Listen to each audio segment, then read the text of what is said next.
Hello guys, welcome to 5th Generation Hobby Shop and welcome to another airsoft review. Quick review lang tayo guys upon request ni Sir Jake. Sir, welcome to 5th Generation Hobby Shop. So this is the 1911 MEU full metal gas blowback airsoft pistol. So makikita nyo dito guys, ang ganda na ng grip nya. Oh. Hindi na siya plastic guys. Yan, oh, rubberized na siya. Yan. Ano, rubber na yan. Tapos may markings na yan ng WE. So this is made in Taiwan guys. This is full metal. And kung makikita nyo po, meron siyang front serrations and rear serrations. Yan o.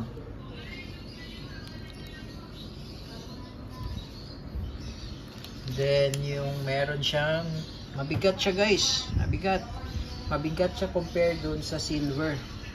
Yan, tapos naka ambidextrous manual safety na rin yan.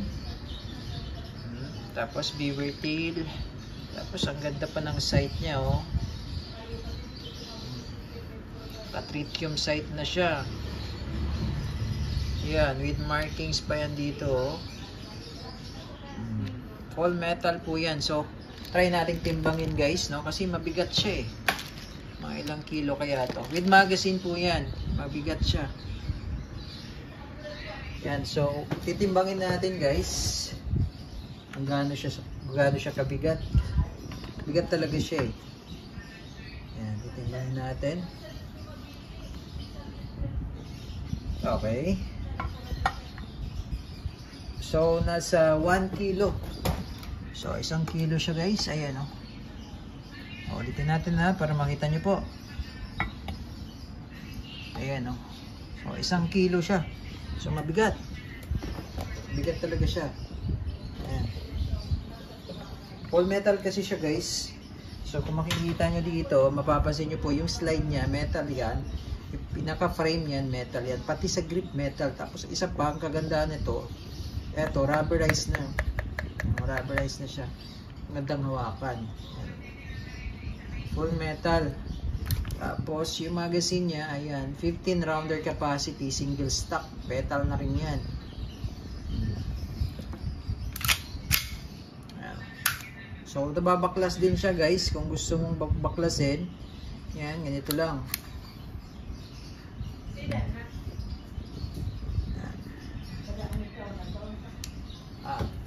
Sundutin lang natin yung pin para lumabas. Wala kasi akong kuko eh. Kulang yun. Susundutin lang natin yun para umangat yung lock. Ito. Ayaw umangat. Ayan. Yun. So yan. Umangat na siya. Tanggalin mo lang yan. Yung slide lock, slide release. Ayun. So, baklas na. Ngayon, lalagyan natin to ng oil, silicone oil. So, ito pala yung internal parts niya. Ayan. Lagyan natin ng oil. So, kailangan po natin i-lubricate tong part na to. Kasi ito po yung dinadaanan ng slide. So, nagkakaroon po kasi sila ng friction. Pagka wala pong oil, napupudpud po yan. Ayan. So, meron na siyang kasamang free silicone oil sa package. Tapos may kasama na rin po siyang gas at bala. So pagka ipapasok nyo na, may babalik yung slide, dito lang. Pasok nyo po dito. Ito, sa part na to. Ayan. Ayan po. Ayan. Sagad nyo lang po sa dulo. Hanggang dito po, isisentro nyo lang po. Hindi pala sagad, isisentro nyo lang po siya dyan. Ayan.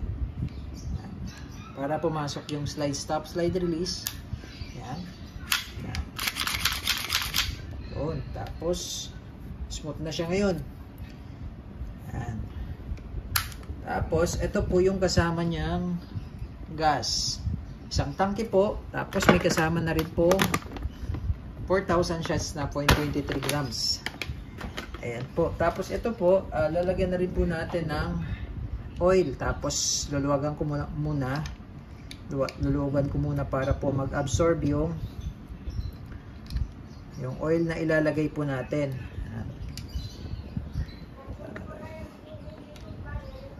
Po.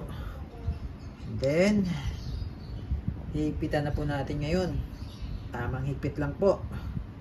So, kung makailanganin nyo po ng bulb, meron din po tayong available bulb tool ang tawag po dito. Mampihit po ng mga bulb. Bali, dalawang bulb po kasi yan. So, ngayon, itong inlet bulb, hindi po natin mahigpitan kasi kailangan po natin alisin itong dalawang pin para mahugot natin yan. Okay? Pero mahigpit na rin po yan. Ngayon po, maglo-load po tayo ng bala.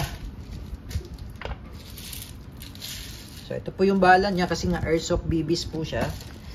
Airsoft gas blowback. So, 15 rounder po ang capacity. Maganda po ito pang practical shooting kasi gas blowback po siya.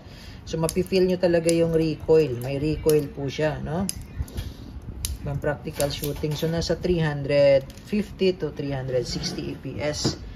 Ayan. So, full metal po yan. Okay, so this is 1911 MEU. Napakaganda niya. Oh, solid na solid.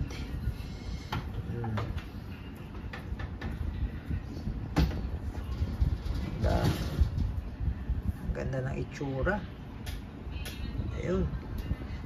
So paglalagay pala ng gas, ganito lang po, no? So, ito po yung kanyang nozzle. Ito, yung nozzle na yan. Dito nyo lang po yan, itututok nyo lang po dyan sa may bulb na yan.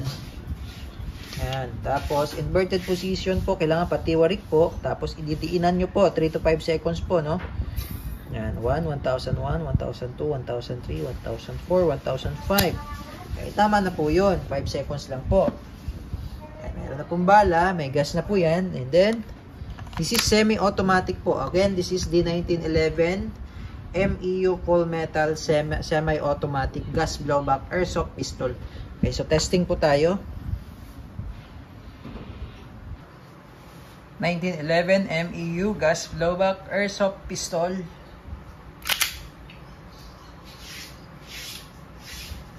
Firing.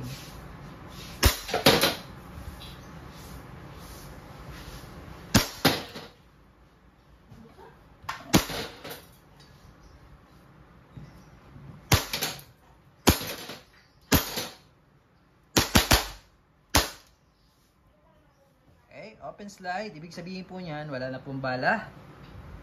Release the magazine by press nyo lang yung mag-release. And tapos, ito po, wag nyo pong idadrop yung slide na katulad po niyan. So, ang gawin nyo po, pag nag-open slide ganyan, alalayan nyo lang po ganyan. Tapos, baba yung slide stop, slide release. Tawag po dito slide stop, slide release. Then, release the slide. Okay, para po hindi mapudpud itong pinaka-notch. Ayan. Ayan. Okay, hammer down. So, ayun. 1911 MEU full metal gas blowback airsoft pistol.